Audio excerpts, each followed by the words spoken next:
La recepcionista del hotel me miró raro cuando le pregunté si la habitación 512 ya estaba ocupada.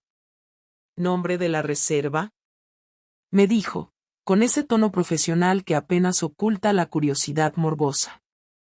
No es mi reserva, contesté. Es de mi marido. Era martes. Las 11:30 de la noche. Yo llevaba un abrigo largo encima de un pijama viejo y zapatillas.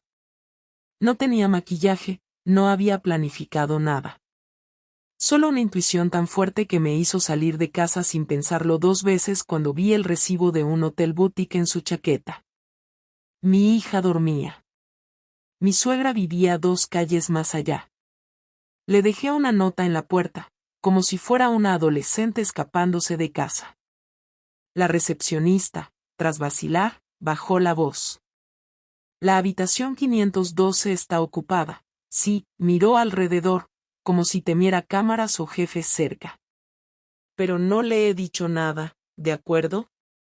No respondí. Solo asentí y me dirigí al ascensor. En el pasillo de la 5ª planta, sentí que el corazón me golpeaba las costillas como un tambor maldito. Me imaginaba 1000 cosas. Una discusión. Una escena. Tal vez él estaba solo. Tal vez había alquilado la habitación para trabajar. Pero la ropa interior de encaje en el fondo de la bolsa de gimnasio que no era mía me decía otra cosa.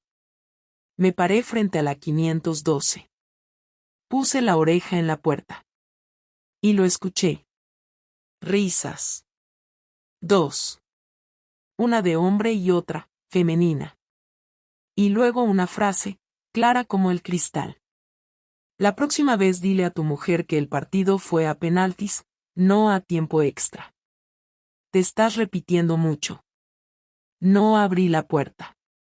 No hice escándalo. No lloré.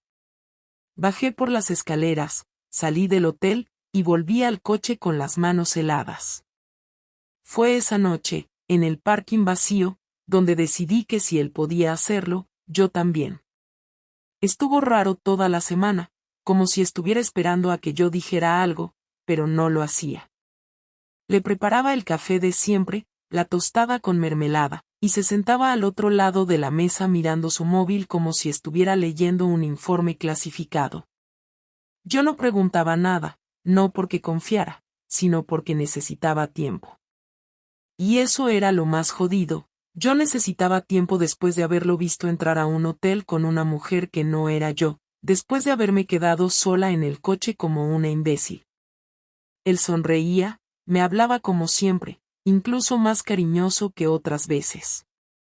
Me tocaba la espalda al pasar por detrás mío en la cocina, me mandaba mensajes desde el trabajo con emojis estúpidos como si nada. Y yo ya había tomado una decisión. Ese viernes, fui yo quien salió de casa a las 7 de la tarde con la excusa de una cena de compañeras del instituto. Me puse un vestido negro que nunca uso, me pinté los labios como no hacía desde hacía meses y me aseguré de que él lo notara. Le dejé a nuestra hija con mi hermana, y en lugar de ir al restaurante, me fui directo al piso de Bruno, el padre divorciado de una alumna que llevaba meses buscándome con la mirada en cada tutoría. Nos habíamos tomado un café hace 2 semanas después de una reunión escolar y me había agregado a Instagram ese mismo día. No había sido difícil continuar la conversación por ahí. Sabía lo que estaba haciendo y no sentía culpa, al menos no todavía. Él me recibió en su casa con una botella de vino ya abierta, como si supiera perfectamente por qué había ido. No hablamos mucho, no era necesario. Yo solo quería hacer algo que me sacara esa rabia de adentro, esa sensación de haber sido desplazada, usada, engañada sin drama. Pero lo que no imaginaba era que él iba a enterarse esa misma noche. Regresé a casa a las 11. Me duché y me metí en la cama con el pelo mojado. Marcos ya estaba acostado, medio dormido, o haciéndose el dormido, no lo sé. Al día siguiente, sábado, despertó antes que yo, preparó el desayuno, le puso dibujos a la niña y se fue a correr. A las 11 volvió. No dijo nada, pero su cara había cambiado. No había forma de explicarlo, pero era como si me estuviera mirando desde otro lugar. Como si de repente yo fuera una figura que no terminaba de encajar en la imagen que él tenía en la cabeza. Comimos en silencio. La niña hablaba, contaba una historia de la escuela, y los dos fingíamos escuchar. Cuando terminé de recoger la mesa, él vino detrás, apoyó los brazos en la encimera y me dijo algo que no esperaba, al menos no tan directo. ¿Conoces a alguien que tenga un Peugeot gris del año pasado? Lo miré. Mi cara debió delatarme porque no insistió. Solo se quedó ahí, esperando. Y yo, en lugar de negar o hacerme la tonta, me apoyé también en la encimera y dije la verdad, no porque fuera valiente, sino porque ya había cruzado la línea y no tenía sentido volver atrás. Sí. Es de Bruno, un padre del colegio. Marcos no reaccionó como imaginé.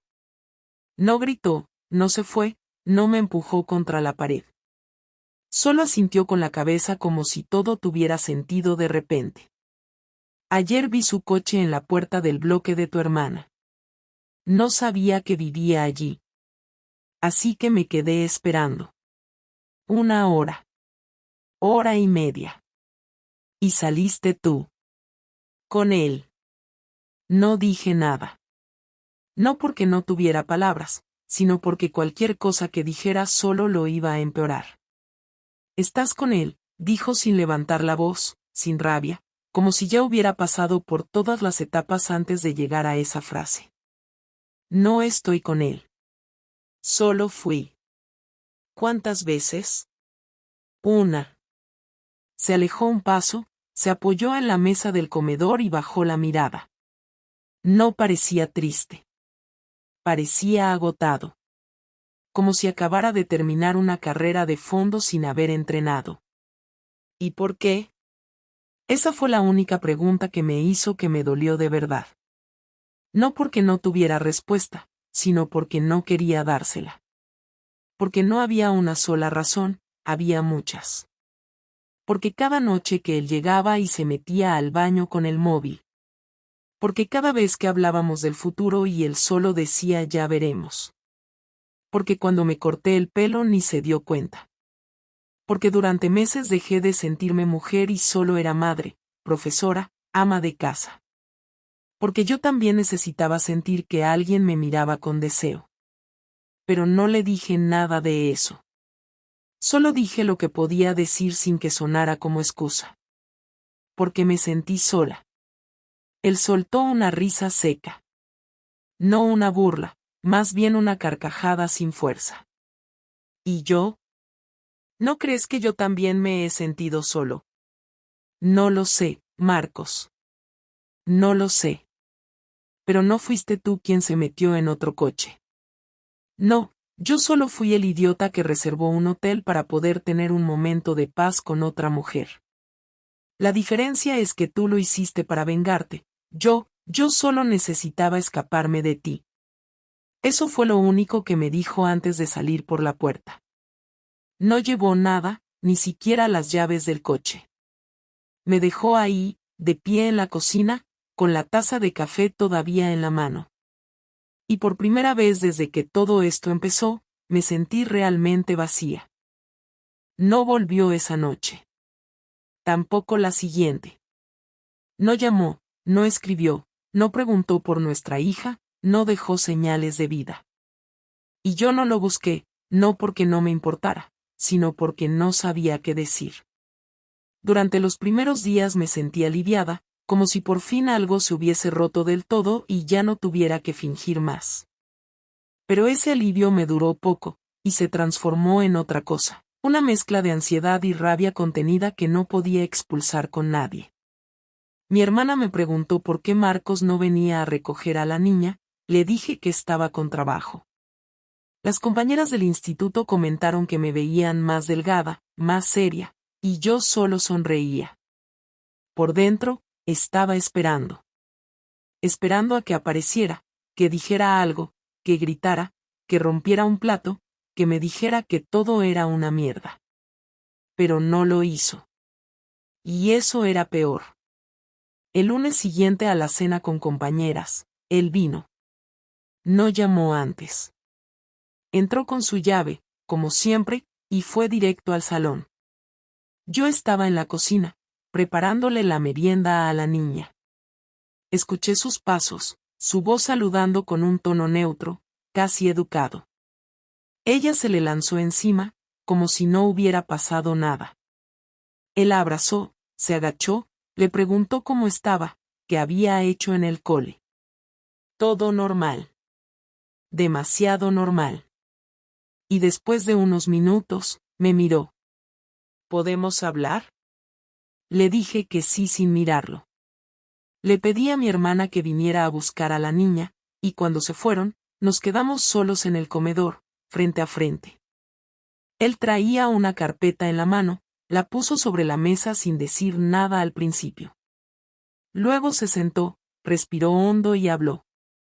No voy a insultarte. No voy a gritarte.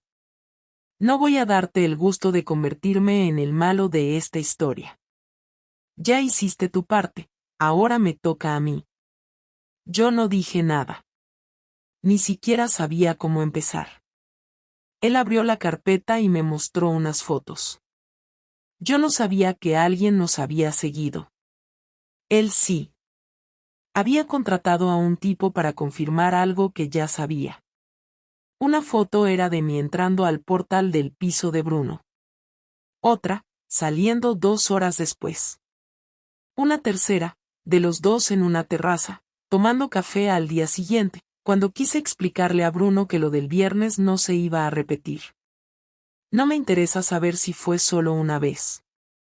No cambia nada. Si lo hiciste una vez, lo harías otra. Y si no lo haces es porque ya te pillaron. Lo miré a los ojos. No con rabia, no con vergüenza. Con cansancio. Porque todo esto era agotador. No me estás diciendo nada que no sepas. ¿Para qué viniste? Para devolverte el favor. Eso me hizo arquear las cejas. ¿Qué significa eso? Que esto no termina con que tú te folles a un padre del colegio y yo me largue con una mochila. Eso sería fácil. Tú hiciste que todo esto se fuera a la mierda, pero ahora yo voy a elegir cómo se rompe. Yo decido cuándo y cómo. ¿Y qué vas a hacer, Marcos? Ya lo hice. Me levanté de la silla. No por miedo, por incomodidad. Algo en su forma de decirlo me heló. ¿Qué hiciste? Lo que tú hiciste primero. Pero con otra intención. A ti te salió sin plan. Lo mío fue estratégico. Se levantó también. Caminó por el comedor con la seguridad de alguien que no está improvisando. La semana pasada, cuando desaparecí, no fui a llorar ni a dormir en casa de mi hermano. Fui a Sevilla. A un curso que me habían ofrecido hace meses y que rechacé por no dejaros solas. Esta vez lo acepté. Estuve 5 días fuera, aprendiendo cosas que me van a servir para el nuevo trabajo que empezaré el mes que viene en Málaga. Me ofrecieron el puesto hace 3 semanas. Lo rechacé entonces. Esta vez no. ¿Te vas? Nos vamos. Pero tú no. No entendía nada. Me senté de nuevo. ¿Qué estás diciendo? Estoy diciendo que hablé con un abogado. Que pedí la custodia de nuestra hija. Que ya tengo un piso en Málaga, a 10 minutos del colegio que me recomendaron. Que ya lo sabe mi madre, mi hermana, incluso tu madre. Que lo sabe la dirección del colegio. Que tú puedes quedarte con esta casa, con tu coche, con tu libertad, con tus decisiones. Pero no con ella. Porque tú no estabas sola. Tú te sentiste sola. Que no es lo mismo. Y yo también me sentí solo. Pero no fui a buscar a nadie. Fui a buscar una salida. Y la encontré. Eso no es justo, dije sin reconocer mi propia voz. No. Lo justo era no haber cruzado esa puerta. Pero ya que la cruzaste, ahora vamos a ver cuánto te cuesta. Me dejó allí sentada, mirando las fotos que ya no dolían. Ahora dolía otra cosa. Dolía saber que él también sabía jugar. Solo que él no jugaba para empatar. Esa noche no dormí. Ni un minuto. No podía apagar la cabeza. Tenía la garganta seca, el pecho apretado, las piernas frías, como si el cuerpo no supiera si quería correr o quedarse paralizado. Marco se había marchado dejándome en shock, sin levantar la voz, sin insultos, pero con una claridad que dolía más que cualquier bofetada. No solo se iba con nuestra hija, sino que había preparado todo sin que yo me diera cuenta. Cada detalle. Cada movimiento. Como si llevara meses planeándolo mientras yo creía que seguíamos en ese limbo silencioso. Y lo peor no era eso. Lo peor era que había hablado con todo el mundo antes que conmigo. Lo supo mi hermana, su madre, incluso la dirección del colegio. Me había dejado para el final. Porque para él ya no importaba lo que yo pensara. Yo era una parte del pasado que ya no tenía voto ni espacio. Solo una figura que ya no participaba del futuro. A las 8 de la mañana, llamé a mi hermana. Le pedí que viniera a casa. No le di detalles por teléfono. Cuando llegó, le expliqué todo sin rodeos. Su reacción fue seca, como si también ella supiera más de lo que admitía. Me dijo que Marcos había hablado con ella 2 días antes. Que le preguntó si estaría dispuesta a quedarse con la niña durante una semana mientras él organizaba la mudanza y la adaptación en Málaga. Le dije que necesitaba verla. Me respondió que no era posible, que Marcos había dejado instrucciones muy claras. Ningún contacto por ahora. Ni mensajes, ni visitas, ni llamadas. La idea era que nuestra hija no presenciara ningún conflicto. Lo habían acordado con un psicólogo infantil. Ya tenían una agenda de adaptación. La habían pensado sin mí. Intenté llamar a Marcos. No respondió. Escribí. No contestó. Fui al colegio. Me recibió la directora. Muy amable, muy comprensiva, pero firme. Me informó que la matrícula ya estaba en proceso de traslado. Que todo se había hecho de forma legal, sin saltarse ningún paso. Marcos había presentado documentos, informes, la autorización provisional de un juez. Tenía la custodia compartida, pero con residencia establecida en Málaga. A mí me tocaba decidir si quería iniciar un proceso judicial para revertirlo. Me lo dijo con la calma de quien ya ha vivido historias parecidas. Volví a casa sin saber cómo caminar. Cada paso parecía parte de una rutina que ya no tenía sentido. Entré al salón, apagué el móvil, cerré las cortinas, y me senté en el suelo. No podía llorar. No porque no tuviera ganas, sino porque el cuerpo no reaccionaba. No entendía cómo había llegado hasta ahí. Como él, el mismo hombre que apenas respondía a mis preguntas hace 2 meses, había logrado organizar toda esa maquinaria legal, emocional, familiar, sin levantar sospechas. Y lo entendí, yo estaba tan centrada en mi resentimiento, en mi vacío, en mi búsqueda de atención ajena, que había bajado la guardia. Había jugado sucio, sí, pero él jugó mejor. 2 días después, recibí un sobre. Era del despacho de su abogado. Dentro venía una carta formal donde me explicaban que Marcos se había mudado con nuestra hija de manera temporal, según lo estipulado en el acuerdo de custodia compartida. También se incluía una notificación de mediación para discutir los términos futuros. Ninguna palabra personal. Ningún reproche. Solo burocracia. Fría, ordenada, limpia. Volví a llamar. Esta vez me contestó. No puedes hacer esto. No puedes llevártela así, le dije sin preámbulos. Sí puedo. Y ya lo hice. Todo es legal. Todo está en orden. No has hablado conmigo. No me diste opción. ¿Eso es lo que querías? ¿Castigarme? Esto no va de castigo, Lucía. Va de responsabilidad. Tú hiciste lo que hiciste. Yo también. La diferencia es que yo pensé en ella. Tú pensaste en ti. ¿De verdad vas a criarla solo? ¿En otra ciudad? Tú, ¿que ni siquiera sabes cómo se llama su profesora de música? Ya sé cómo se llama. Y también sé que va al grupo de danza los jueves. Y que le cuesta entender matemáticas. Y que le gusta desayunar pan con aceite. Me aprendí todo eso en 3 semanas. ¿Sabes por qué? Porque cuando uno se queda solo, aprende rápido. Me estás quitando a mi hija, Marcos. No. Estoy protegiéndola.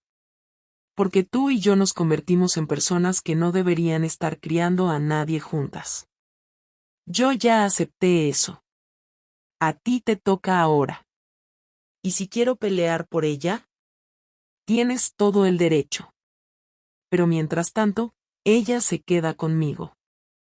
Y si piensas ir a un juzgado, te lo advierto, todo esto está documentado. Todo. Lo que hiciste. Cuando lo hiciste. Las fotos. Las fechas. No estoy jugando. ¿Tú querías venganza o justicia? Yo quería paz. Pero como no me la diste, encontré otra forma de conseguirla. Colgó. Y ahí sí lloré. Lloré por rabia, por miedo, por el orgullo roto, por el fracaso. Pero sobre todo, lloré porque entendí que ya no podía deshacer nada. Él no buscó castigarme con palabras. Lo hizo con decisiones. Y esa era la peor parte. Porque no había marcha atrás. Y porque, aunque me doliera, no podía decir que no lo merecía. Una semana después de que se llevara a mi hija, me llamó para decirme que iba a estar en Valencia por trabajo 2 días y que si quería podíamos hablar. No me dejó responder de inmediato, solo dijo el lugar, la hora, y colgó. Me presenté puntual. Era un café en una calle que conocíamos los dos. Habíamos ido ahí cuando empezamos a salir. Me pareció absurdo que eligiera ese sitio, pero no dije nada. Estaba nerviosa, no por lo que pudiera decirme, sino porque no tenía claro qué iba a decir yo. Me sentía vacía, atrapada entre el orgullo herido y la necesidad de pedir algo que ya sabía que no iba a conseguir. Él ya no era mi marido, y yo ya no era la persona con la que quería compartir su vida. Lo supe apenas lo vi entrar. Caminaba distinto. No más feliz, ni más seguro, pero distinto. Como si se hubiera quitado algo de encima. Algo que era yo. Se sentó frente a mí sin darme un beso ni un saludo afectuoso.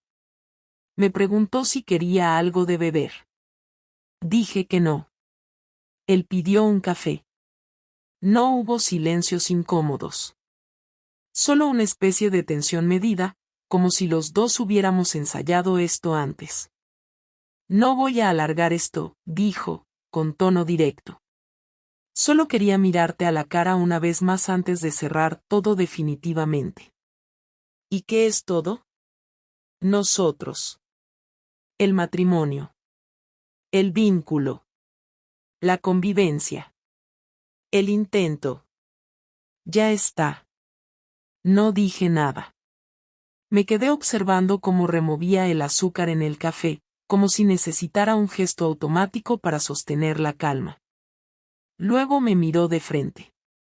Voy a presentar la solicitud de divorcio la semana que viene.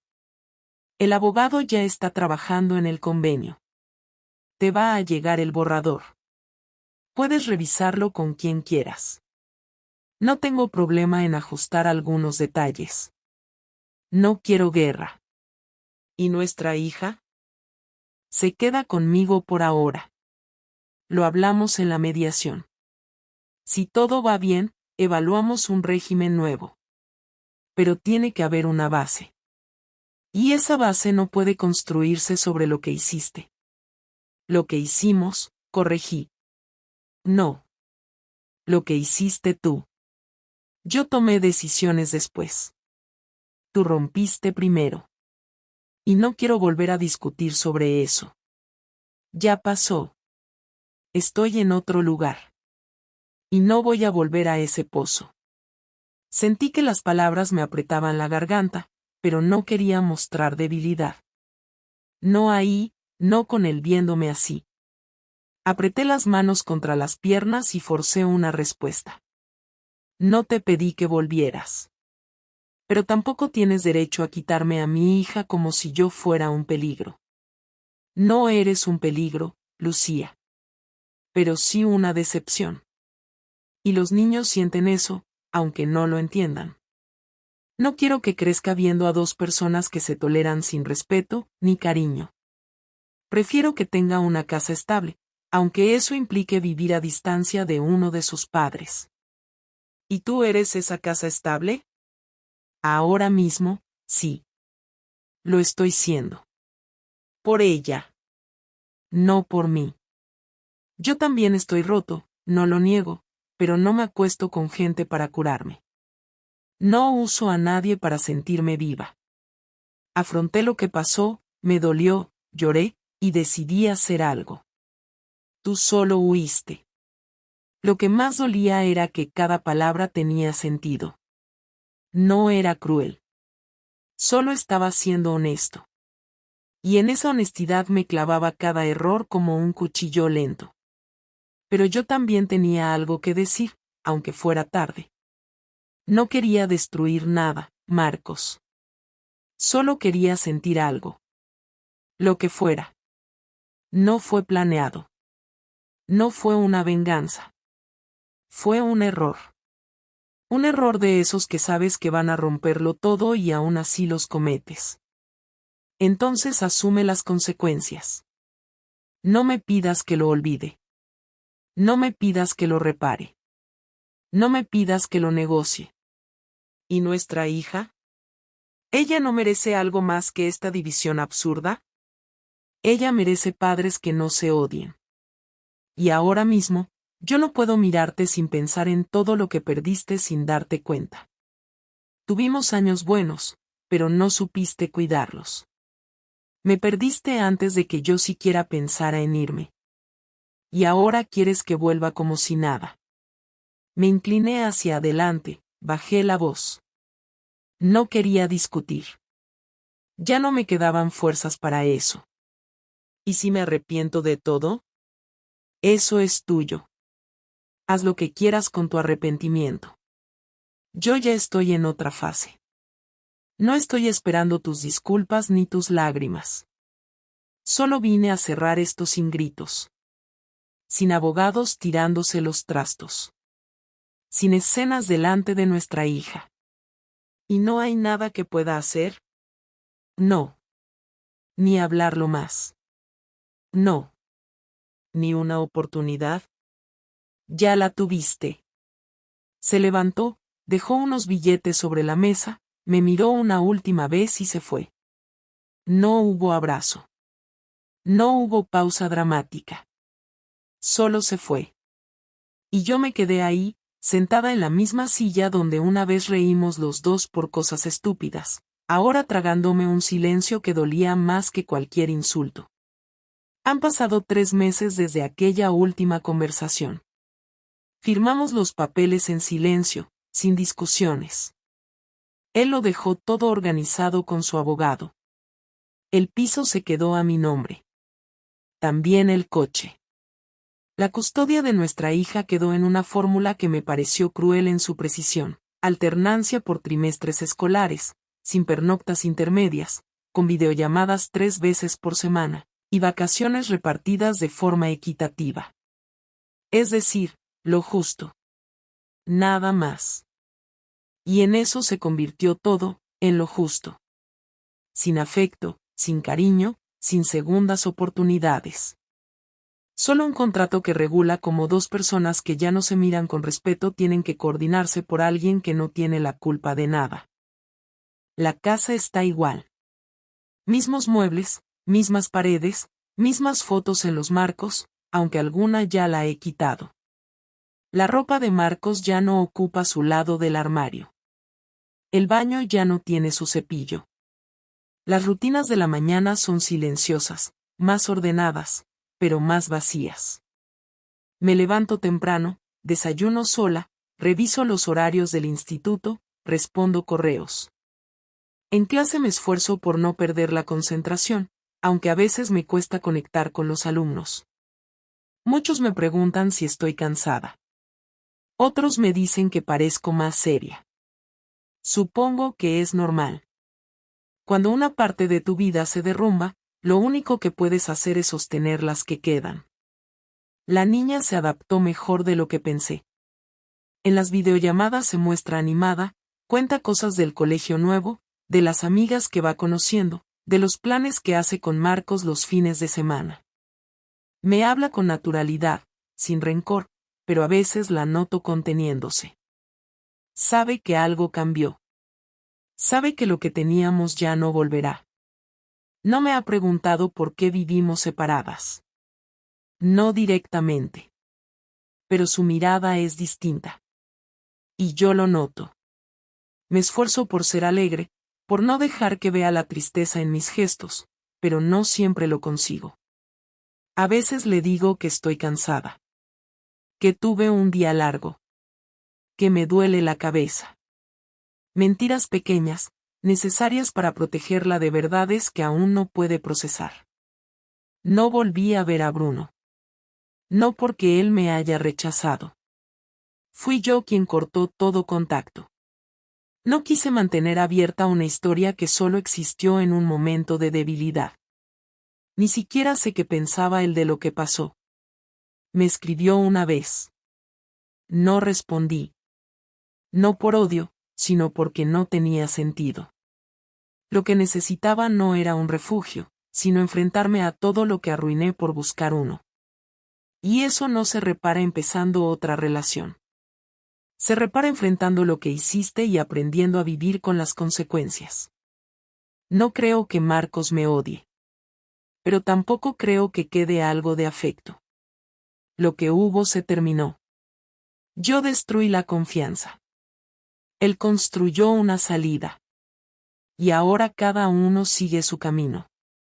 Me preguntan si quiero rehacer mi vida. No sé qué responder. Estoy viviendo con lo que quedó. Y no sé si eso cuenta como rehacer o simplemente resistir. Hay días en que estoy mejor. Otros no.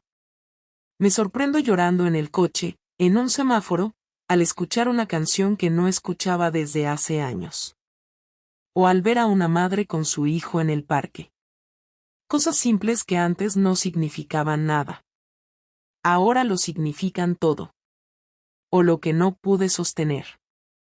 He aprendido que pedir perdón no repara lo roto. Que una disculpa no borra una traición.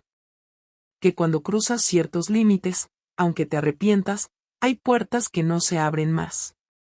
Y lo más duro es aceptar que el otro tiene derecho a no perdonarte. Que no estás en posición de exigir comprensión. Puedes llorar, gritar, explicar. Pero si el otro decide que no quiere seguir, tienes que respetarlo. Porque lo que rompiste fue más que un acuerdo. Fue una historia. Una promesa. Y eso no se recompone solo con palabras. Lo que sigue para mí es simple.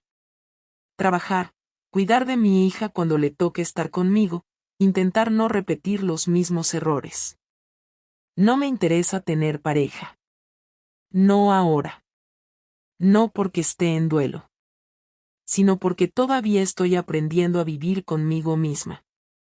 Estoy intentando entender por qué llegué a ese punto. ¿Por qué no hablé antes? ¿Por qué no pedí ayuda?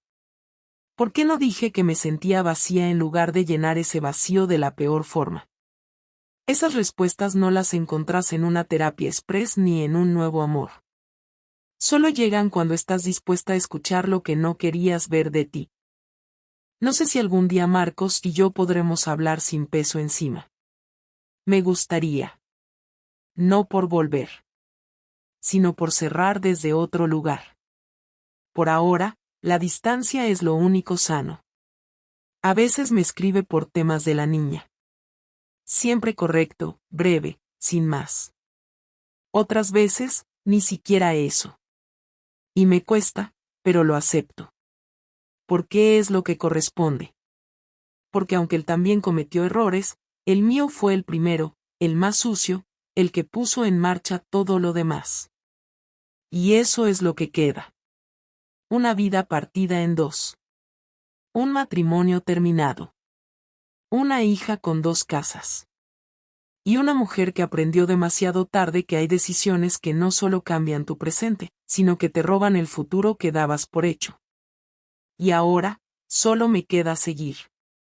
Aunque no sepa muy bien hacia dónde.